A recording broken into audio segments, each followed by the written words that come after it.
Welcome to Solo Shift Week 8. Squirrel Patrol, joined by Jam to Win from 1 week season. We've got, looks like Brick Wall Jam this week. You're still on the East Coast? Still on the East Coast. Yep. Okay. We got, which way are we? We have a little skylight back behind me. But, Might be, yeah, it's like that wood stuff. Yeah, we got, I don't know, 4 more days here before we head back home. So leave the sunny coast and ocean outside the window and be back in what's now rainy Oregon. So buckle down for the winter. Yeah. So week 7 was just about as bad a week as I can remember for in-game NFL injuries. I know I personally lost a bunch of lineups to injury in the AM games, and then switched anything that still looked really good for me to have Jaden Daniels at quarterback in the in the 4 p.m. games. That did not turn out well. Jam, how was your week 7?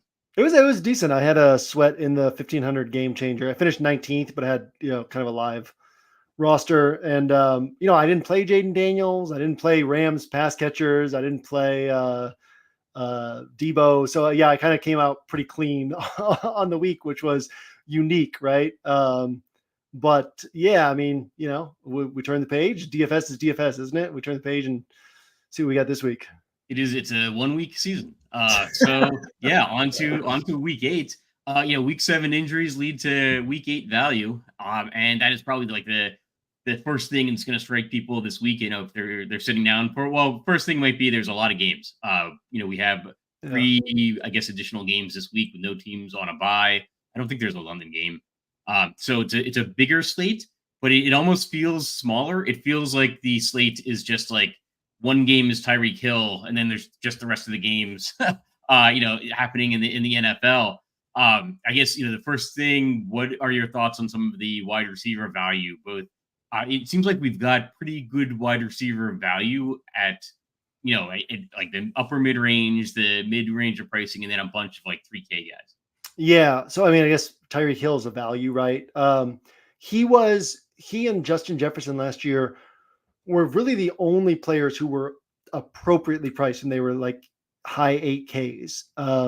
Tyreek Hill got hurt week 14, missed week 15, tailed off week 16 through 18. So if we throw those out, like injury and then post-injury, the first 12 games, all right, let's start with this, right? You've heard me mention this before, but DraftKings, like generally, they price players in such a way that they'll hit roughly 4x their salary, roughly 25% of the time. He hit roughly 4x this salary 75% of the time last year, like before that injury. 9 of 12 games. And the 3 times he didn't, it was like pretty clear spot. I think I didn't play Tyreek in any of those 3 spots. It was like Patriots early in the year when they were still playing good defense. It was the Bills. It was the Chiefs. So it's like every time unless you could see it coming, that Tyreek was going to miss, he hit last year. So yeah, that's just, to me, most players are priced higher than they used to be in the past. Like most players are like 15 to 20% higher price than they used to be. Tyreek Hill is like 20 to 25% lower price than he should be. So the gap is just huge. I don't think it's a spot you overthink. I never go 100% on a player in MME because I want to leave myself some out. So I'll have like 20% of rosters that build around unique things that can happen if he has a bad game. But most of my rosters will have him. He'll be a staple in single entry for me. Yeah, it's like a situation we should have seen coming. I should have bought like Tyreek Hill futures weeks ago, because we knew that Tua was going to miss some time. We knew the Dolphins aren't going to look like the Dolphins, and then we knew Tua was going to come back. And then, but the prices on the Dolphins guys are going to drop, and then Tua is going to come back, and we're going to be sitting here with a bunch of underpriced Dolphins. And Tyreek Hill is probably the most blatant. I don't know what I'm going to do. I think it's one of those situations where I think he'll be my highest owned wide receiver, but I might be under the field. I think the field's going to be like 60%, honestly. Yeah. He's projected at 20, but it's like, no way, Yeah. It is actually a unique situation. I don't think we've seen something like this in the NFL before, with such a explosive player that can put up like such huge scores and then just goes through a massive explainable like downturn. And then suddenly like there's a chance that everything is better. I'm not the kind of guy that's going to have him, that's going to play like 100% of a player in football. But he's probably going to be my highest owned wide receiver, but I'll probably be under the field. I was talking this morning with Blender. I don't think he's going to see like 20, 25% ownership. No. I think it's going to be much higher. And I'll be over the projected ownership, but potentially under the field.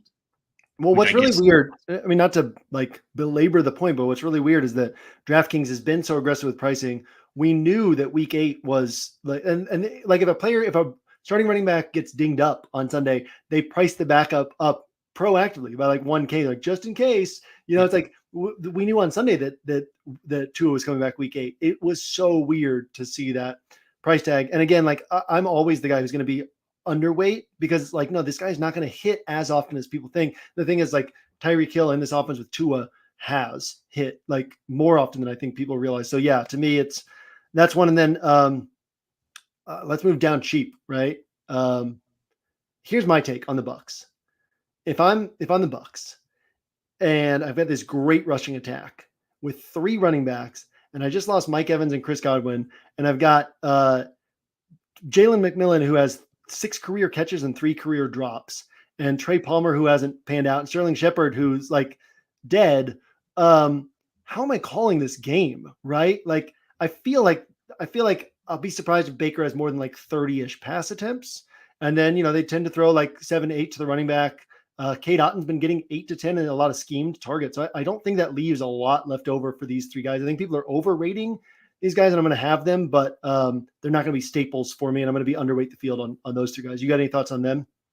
Yeah, I see it similarly that why would you just throw the ball all around the field? And you're facing a quarterback that went for 500 yards against you right? Yeah. Last time you played. Like, why wouldn't you try to keep him off the field if you've got it dinged up? And like, I think it's significant. They didn't just lose 1-star receiver. They lost 2-star receivers like Chris Godwin and Mike Evans. And so, yeah, and you've got 3 good running backs. Like you just had a running back 2 weeks ago that was a standout performer. I think Bucky Irving, I saw right before we went on, is expected to play. Yeah, expected to play. So you've got 3 good running backs where you're trying to decide, like, how do I get all these guys carries, and then all your wide receivers go down. Well, maybe that's your answers, is you just keep running the ball, or at least until it doesn't work, right? And like if Atlanta goes up big, then we'll see Baker Mayfield start throwing. But actually, I think a player you're high on as well is I think that the safety valve's probably going to be Cade Otton, not any of the wide receivers. Yeah, like I think Cade Otton's a wide receiver 1 effectively in this spot. And then I don't know how much interest you have in the Browns, but I have a ton of interest in the Browns pass catchers because pass funnel. Let me throw some numbers, but Ravens face the 3rd highest opponent pass play rate. Ravens face the 6th highest deep throw rate in the NFL. Ravens have allowed by far the most pass plays of 20 plus yards. And Jameis loves to throw the ball deep. Ken Dorsey loves to call downfield passing. And when Flacco took over last year, the first 4 games, he threw the ball 40 plus times. And then no Jerome Ford, so no like outlet to the running backs. And then you don't really throw the ball to Nick Chubb that much. So that just looks to me like throw it to the wide receivers and Njoku, and they might throw it, 35, I think, is a given for Jameis, unless they're like they get stomped and just don't have the ball. But I think he could easily top 40 pass attempts. Yeah, so this is one of my favorite games of the early window, but I might be on a different side of it. That like last time we saw Jameis Winston start for a full year, 2019, he threw more interceptions than anybody since 1988. So, and I'm pretty sure that still stands. Like he threw 30 interceptions. So I love the Ravens defense, but I agree. So the simple stat I use about the Ravens defense is they've allowed the most passing yards per game in the NFL, and they've allowed the fewest rushing yards in the NFL. Yeah, Winston's going to throw the ball, and a lot of those receptions are probably going to go to Ravens.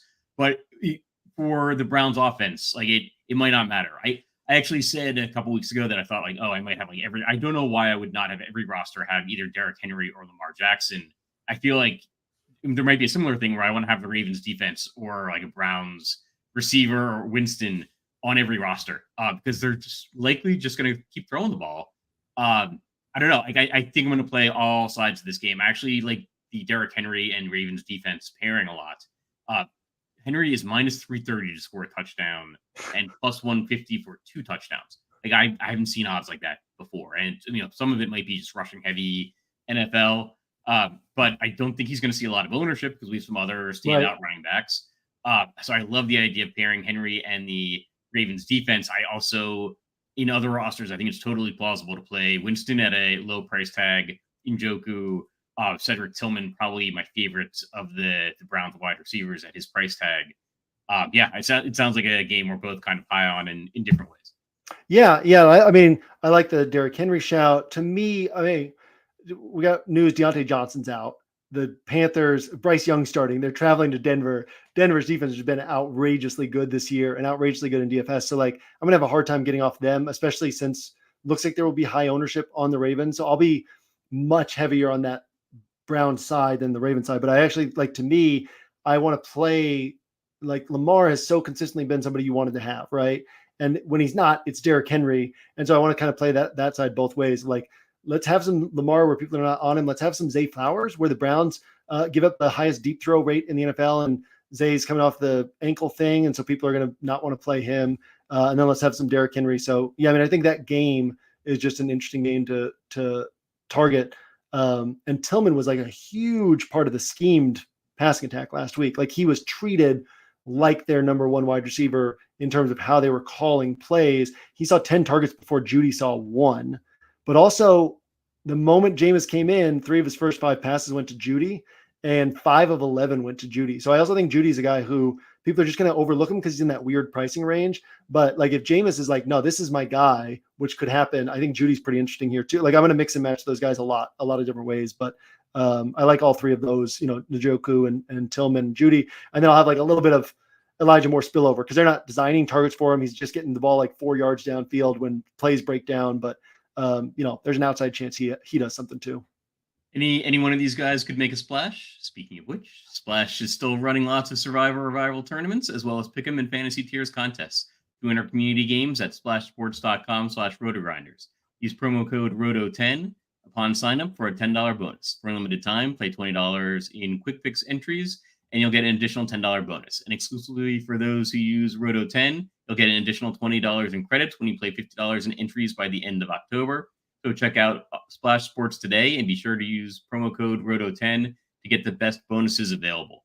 I feel like we could do an entire show this week on like 3K wide receivers. Yeah. Do you have any thoughts on like Tim Patrick, Cleef Raymond, Jake Bobo? Who else? Yeah, there's a pile of guys. I guess it does the Deontay Johnson injury open anybody up, like Jalen Coker. I haven't even checked this price. Probably not a defense we want to pick on against the Broncos, but any additional value wide receiver thoughts? Yeah, I would put Bobo in that same category, like perimeter wideouts against Buffalo. I probably won't go there. If this were last week where things were so tight, then I could see myself being like, shoot, maybe Jake Bobo, maybe he gets 7 points. Tim Patrick and Cleef Raymond are interesting because neither of them are going to see. I expect the Lions to control that game, so I don't expect a ton of passing volume. So then I don't expect a ton of volume available for those guys, but they can score on, like Jameson Williams can put up 80 yards on 2 catches and a touchdown, right? Like I think Tim Patrick and Cleef Raymond, they can't quite do that, but like they can put up big plays. And so they don't need a ton of volume. So their floor is a lot lower than these other guys, but their ceiling is high enough that like, what if Tillman puts up 7, and all the Bucks guys put up 9 or fewer, and then Patrick puts up 16 or 18, like he's not as good of a play on paper, but I think in large field tournaments, I think he's really sharp. I don't think I'll have him on tighter builds, but I'll have some of them this week. It's an interesting week. Mentioning the Lions, they've got the highest implied point total on the slate. I can't remember a time I've been less interested in the team that has the highest implied point total. They're facing a Titans defense. Gives up the fewest yards per game in the NFL. I'm like surprised to see their point total is so high. It makes sense. Like I expect them to win the game handily, but maybe the total for the game just seems high. That's not my thing, but just I guess you have to expect that Tennessee's going to score. I'm just surprisingly not that interested in Detroit, but that makes it hard to find like game environments that I really like. Like there's a lot of value and like underpriced players that stand out. I guess, are there any game environments that jump out to you in terms of like the high total games or like potential shootouts? Yeah. And I think that's a unique component of this week. Cause we talked, usually it's like, there might be 3 weekends a year where people win tournaments, not by chasing game environments. Right. And like, that's how most people build. And yet most tournaments are won by chasing game environments. So it's like when it happens the other way, you're like, well, this wasn't my week. But this is one of those rare weeks where we might be able to see it coming, that like it's not building around game environments. Like one thing I really like is like Anthony Richardson plus Tank Dell or Joe Mixon. Where like I'm not going to pair Anthony Richardson with anybody, but if Bo Nix is popular and he scores 18 to 22 and Jameis Winston bombs and scores 16 and then Anthony Richardson puts up 30, like all of a sudden this weird like single naked quarterback and one bring back and then like a bunch of mix and match pieces could win a tournament. So yeah, like I think it's a week like that. I will have some Bengals Eagles in large field play, and I might reserve like one single entry 3 max roster for that. And then I might have like some Josh Allen, Amari Cooper stacks with Kenneth Walker, basically saying like, I think it would have to go through Kenneth Walker for the scoring to like really pile up for Seattle, just because of the way that the Bills defense plays. But yeah, I'm going to have some, like I might have that on a single entry 3 max roster as well. But most of my builds are going to be like, I like this quarterback because he's cheap and his pass catchers are cheap, and it allows me to get Tyreek Hill and then mix and match all these running backs that I like, as opposed to, I think this game environment takes off. I do think Zay Flowers is interesting opposite Jameis. I already mentioned him, but I think that's kind of like a game environment bet. But yeah, I mean, it's just a unique week that way. And I think it's probably plus EV to attack in like a non-standard manner for players like you and me. Yeah, I like the Kenneth Walker call out. The Bills have allowed 4 running backs already to get 5+ receptions and 55 receiving yards. It's only week 8, I guess. They've played 7 games.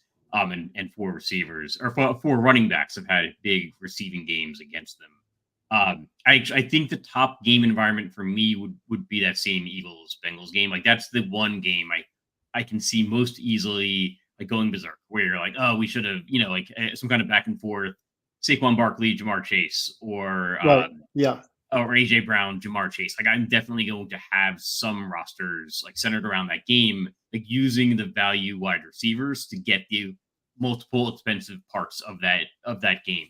Another game I'm kind of interested in is if I'm using the Tampa Bay cheap wide receivers, like completely game stack that game. Like, go Kirk Cousins, Drake London, Bijan Robinson, and have, Jalen McMillan. Because like if McMillan is getting a long touchdown and it's not a K-Dot thing, right? Like it's a Jalen McMillan touchdown or Trey Palmer long touchdown, then maybe Atlanta's throwing the ball more, right? Or vice versa. And I think Drake London's kind of interesting. We're showing him with high ownership, not high ownership, but like maybe 15% ownership or whatever. But I think it could be lower if Tyreek Hill ends up with really high ownership, because they're about the same price tag. So I think Drake London's interesting. Yeah, I mean, I like what you said, because like to me, Drake London's in that Keenan Allen bucket of like, or Michael Pittman when he's over 7K. Like they're not going to win you a tournament. Just their profile as a player, they're phenomenal NFL players. They're not going to win you a tournament unless they get like 16 targets or 15 targets, something like that, And so how does Drake London get you that type of targets? It's like the game taking off. So I don't see the justification for playing those. To me, that's the rake every week, right? The fact that Drake London, and in the past, all those years, Keenan Allen would get so much ownership attention, and he'd score 18 points or 20 points at like 8K, and people are happy with the score. And it's like, cool. Like you're never going to win the tournament paying that much for that. But if you tell the story of how he puts up the tournament winner, then like it makes sense. And I like what you said. I hadn't even thought about that. That's probably the way it makes the most sense for volume to pile up on the cheap Bucks wideouts too. So then it becomes a thing of you're playing these popular guys, but in a way that nobody else is playing them, and in the way that makes the most sense for them putting up tournament winners. Like I was surprised to see Xanamir always highlights this. Like anytime it's like a quarterback's really low owned, but all their pass catchers are high owned, like Kirk Cousins, nobody wants Kirk Cousins. There's certainly viability to saying stack this with Kirk or even with Baker Mayfield and bet on the game environment developing a particular way. That could definitely win a tournament this week and would be overlooked by the field. I actually call that the Kirk Cousins effect. And Brock Purdy suffers from the same thing, where like so many like offensive weapons that are popular, nobody ever wants to to play the quarterback. So some interesting things to listen to there. Don't forget to join in the fun each week with RG's Listener League and play alongside other viewers as well as your favorite hosts. You'll have a chance every week to compete for first place and win yourself a month of RG Combo Premium. Check our description for an invite to the contest when it goes live on Wednesday. So actually, one thing I wanted to get your thoughts on when we were talking about game stacks. What are your thoughts on the Arizona pieces? Because I think Tyreek Hill obviously see a lot of ownership. I think Devin Achane is going to be somewhat popular. Jalen Waddle. I'm probably most interested in them in that order, and I'm probably not all that interested in Jalen Waddle. Do you think it's worth game stacking that game with like a Trey McBride, Marvin Harrison, Kyler Murray? I kind of prefer Kyler Murray to Tua until I see Tua back on the field at least. But I could see like if Kyler Murray gets a 40-yard touchdown run, then that's something it's maybe like boosting Tyreek Hill, boosting the output of Devin Achane. I guess what are your thoughts on the Cardinals? Yeah, I mean, I would treat it as low probability, right? Because like Kyler doesn't.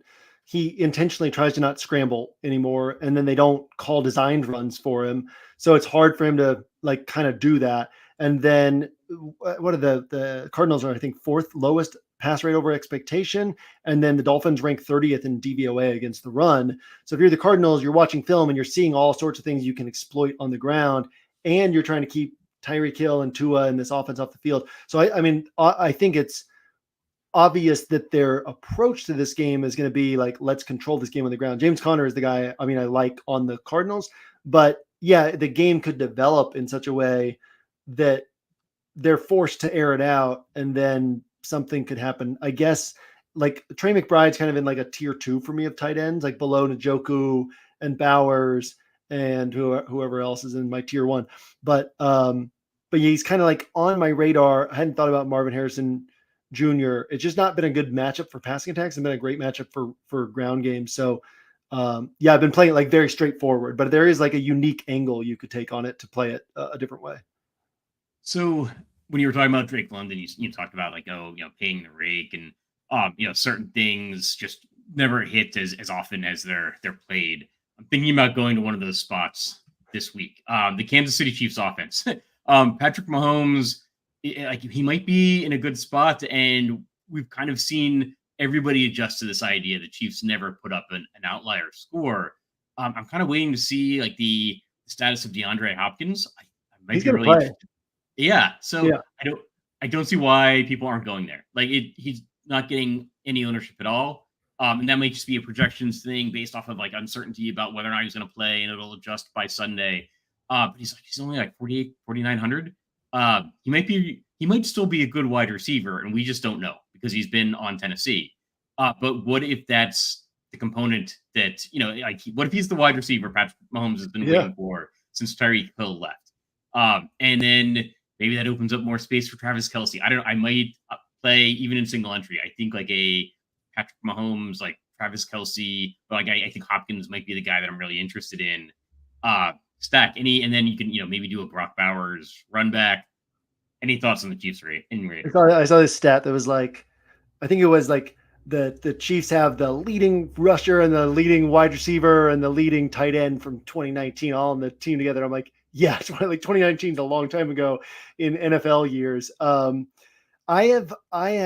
I keep looking at Patrick Mahomes. I've not built a roster with Patrick Mahomes. I haven't added him to my player pool yet. They do hate the Raiders, and then the Raiders beat them in that game last year. But I do, to me, the DeAndre Hopkins thing, I've got like outside of, the cheap guys, and then like, oh, maybe this Eagles game takes off. I have like 5 individual wide receivers like listed in my player grid, and DeAndre Hopkins is one of them. But when you brought him up, I just it made me realize that in my show with Pete Overzet, like, and he tries to cover, I don't know if you've ever watched, it was a lot like the show I used to do with Adam and Hefe, where like Adam would just try to cover all the bases, like everything that listeners were wondering about. And like, he never asked about DeAndre Hopkins, and like, as you brought up his name, I was like, oh, I guess people aren't talking about him this week. Yeah. To me, he's I've heard a lot of really sharp people be like, he's such a perfect fit for this Chiefs offense. To me, he's like a really weird fit because he's not a space guy. And what they've capitalized on is space guys. Even Juju is a space guy. Whereas DeAndre Hopkins is a contested catch guy. He doesn't really create separation. He's definitely lost a step at this point, but like the step has never been what made him great. What's made him great is like he catches everything and he catches contested balls and he can work the sidelines, which just is different from what Kansas City has been doing. So yeah, I mean, like to me, it's one of those things of it would not surprise me if he puts up a big game. I can't wrap my head around how it happens, but I just know that with Andy Reid bringing him in his first game, they're playing the Raiders, like it wouldn't surprise me. And so that's enough for me to go off of and be like, yeah, I'm going to take some swings on him this week. Yeah, I would not go there. Like if it was like Xavier Legette getting traded to Washington and Jaden Daniels, like two rookie players, right? Like Patrick Mahomes and DeAndre Hopkins, you think even with Hopkins just joining the team, and he's been to a few different organizations now, like Arizona, Tennessee, Houston, that he presumably knows a few playbooks now, and would be able to pick things up even on a short week. So I think there could be some value there, and DFS is all about value. This is the busiest time in the sports calendar, which means it's the perfect time to sign up for RG Combo. For a limited time, get your first month of combo access for just $79.99. That's just $5 more than NBA Premium. Don't pass up this great value.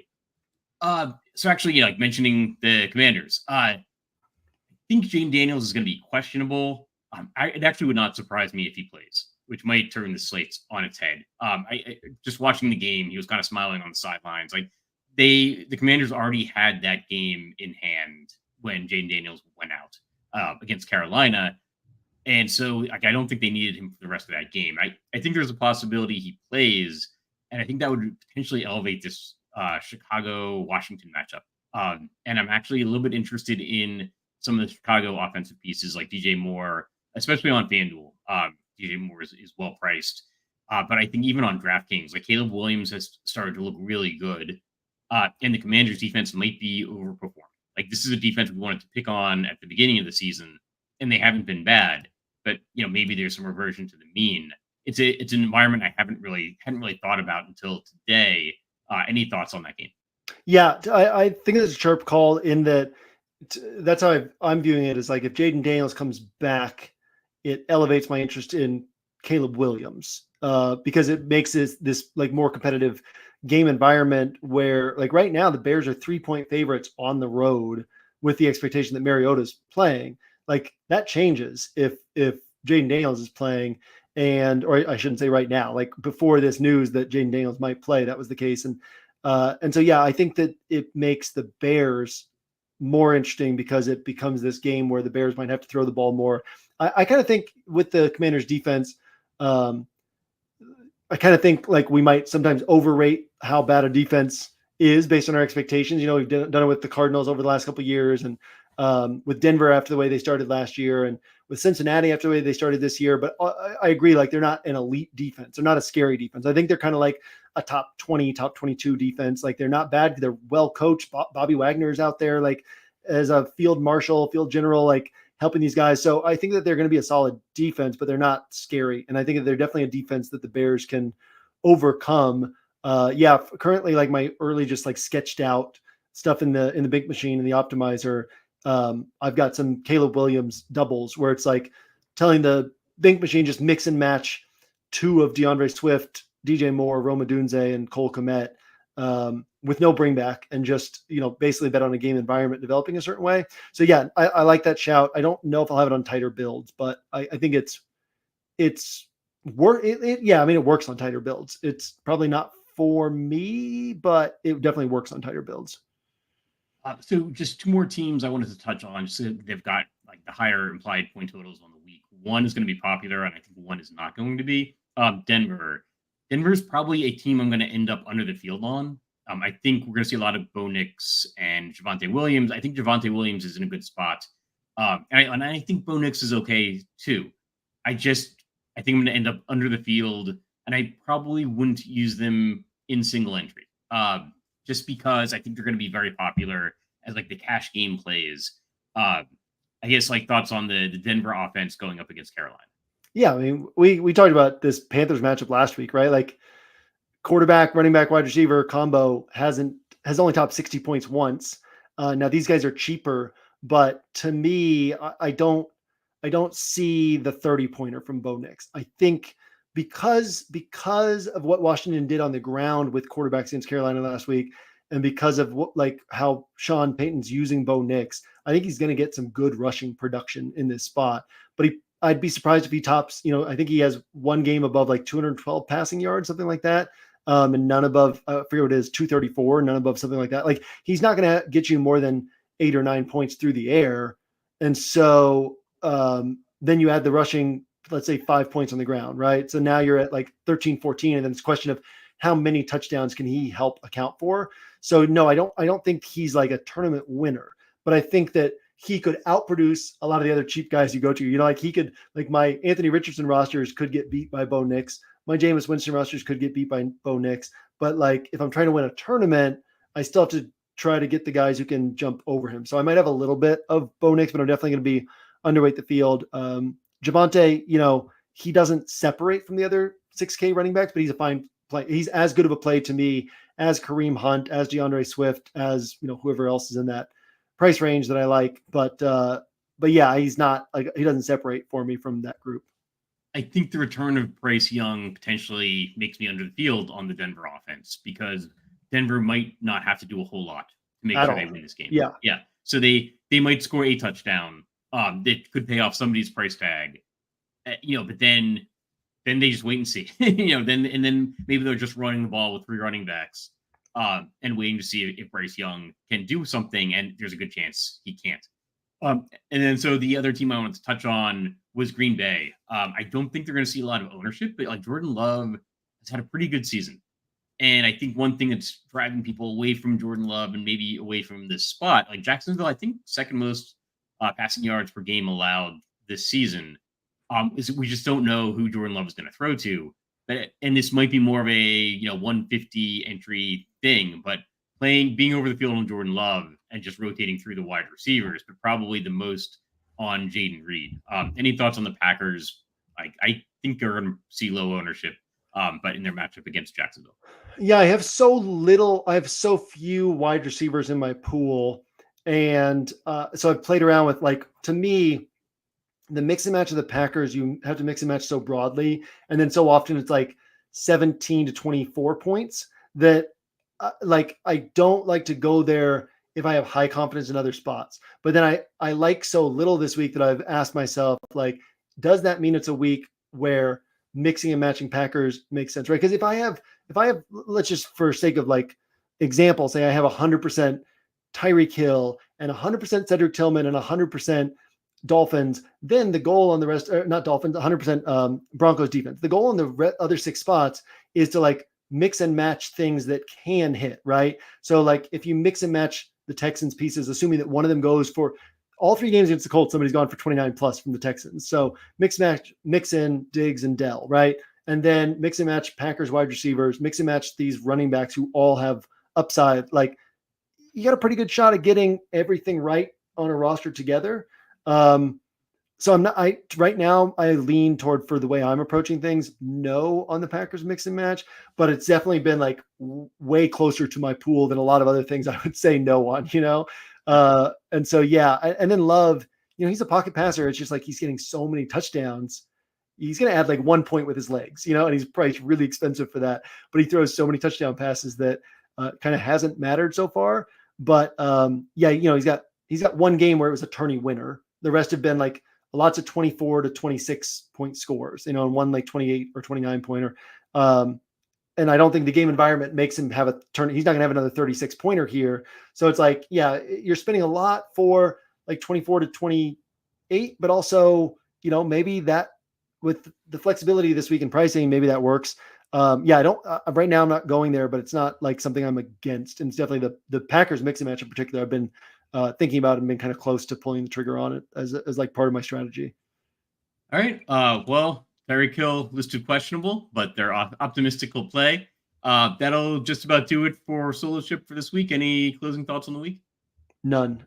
Yeah, I have none either. All right. We'll see everybody next week.